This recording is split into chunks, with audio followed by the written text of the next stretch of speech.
Ya, kita kembali ke dialog kita. Saya akan kembali untuk mencoba memanggil Pak Sunardi Sinaga. Pak Sunardi, apakah Anda masih bersama dengan kami? Ya, ya.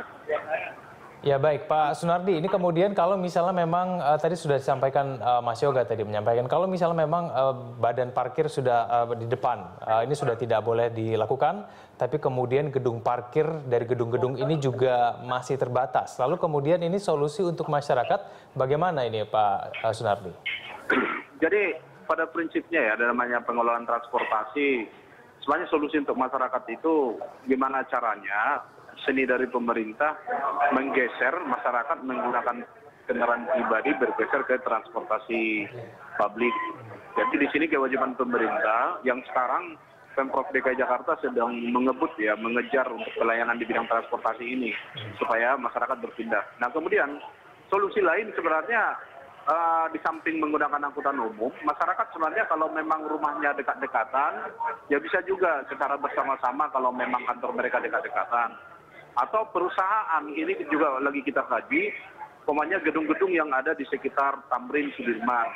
Jadi gedung itu, umpamanya satu perusahaan, dia wajib menyediakan transportasi umpamanya antar jemput bagi karyawannya. Sehingga karyawan itu tidak perlu membawa kendaraan ke lingkungan kerja. Nah ini lagi kita kaji, mau kita bicarakan. Jadi pada prinsipnya sementara yang kita proses sekarang, kita berharap dulu dengan menggunakan sistem elektronik parkir meter dan tarifnya juga agak sedikit ya kita mahalin dari kondisi sekarang.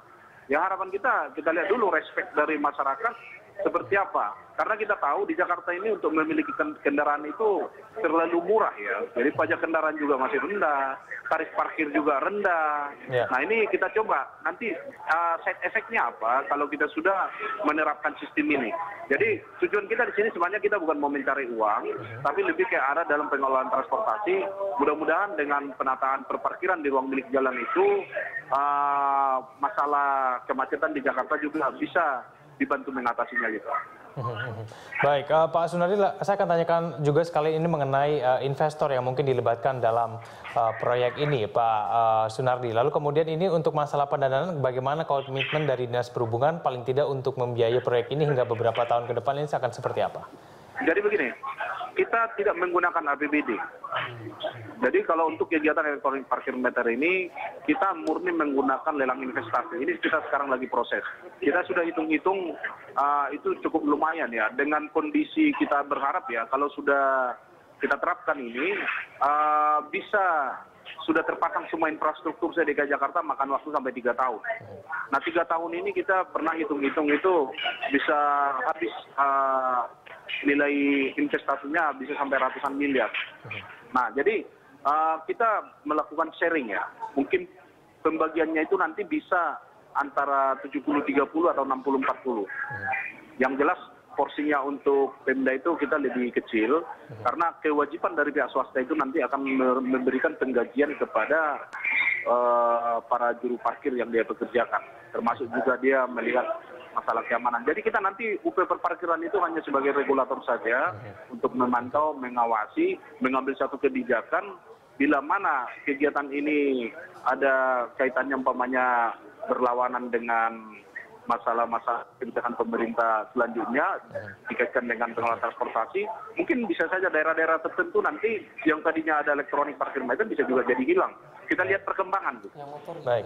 Nah, Mas Yoga, sebelum kita lebih lanjut lagi, saya tanyakan dulu mengenai landasan hukum. Tadi kita sudah sempat bicarakan tadi perusahaan-perusahaan ini landasan hukumnya mungkin memang belum ada, tapi dan saya juga membayangkan tidak banyak perusahaan yang mau mengadakan gedung parkir. Nah, itu bagaimana kemudian nanti? Ya, ini kita kembali ke Perda nomor 5 tahun 2012 tentang perparkiran di Jakarta. Jadi di situ sudah diatur bahwa nanti UP perparkiran di Jakarta itu arahnya akan direvitalisasi hanya sekedar regulator. Nah, operator ini diserahkan kepada pihak ketiga. Nah, untuk itu ke depan harus mulai diatur bagaimana pengoperasian operator pihak ketiga dalam hal perparkiran. Kalau kita tadi dikatakan oleh Pak Sunardi tadi ada komposisi 70-30, 60-40%. Nah, ini kan harusnya ada acuan baku supaya pemerintah bagaimanapun juga tidak boleh dirugikan.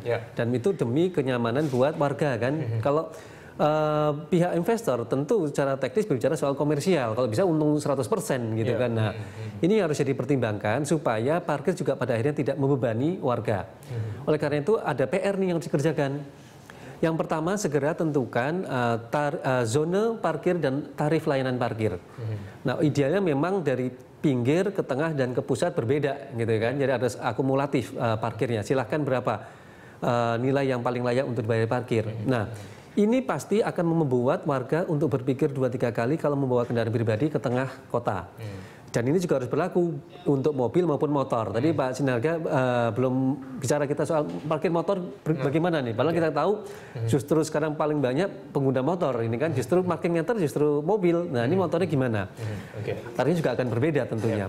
Nah, kedua yang tidak kalah penting, segera tetapkan gedung-gedung mana saja yang wajib menyediakan gedung parkir. Karena kalau ini tidak dilakukan, maka seperti penderekan, parking meter itu hanya akan sesaat. Karena persoalan utamanya adalah gedung parkir yang tidak mencukupi di wilayah DKI Jakarta, gitu kan.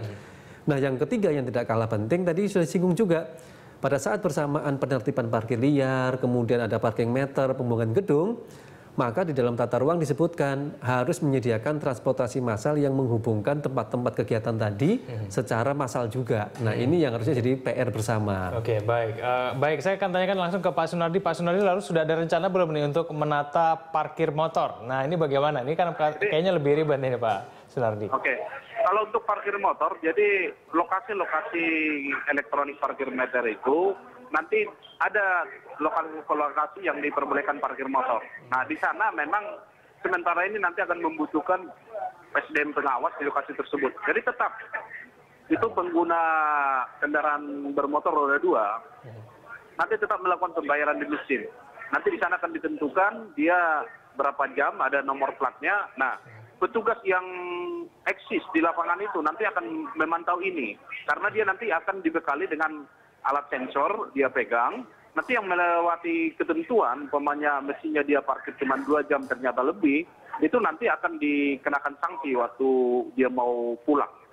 Jadi sementara penataan motor memang tidak sesempurna untuk parkir roda 4, tapi akan kita upayakan maksimal.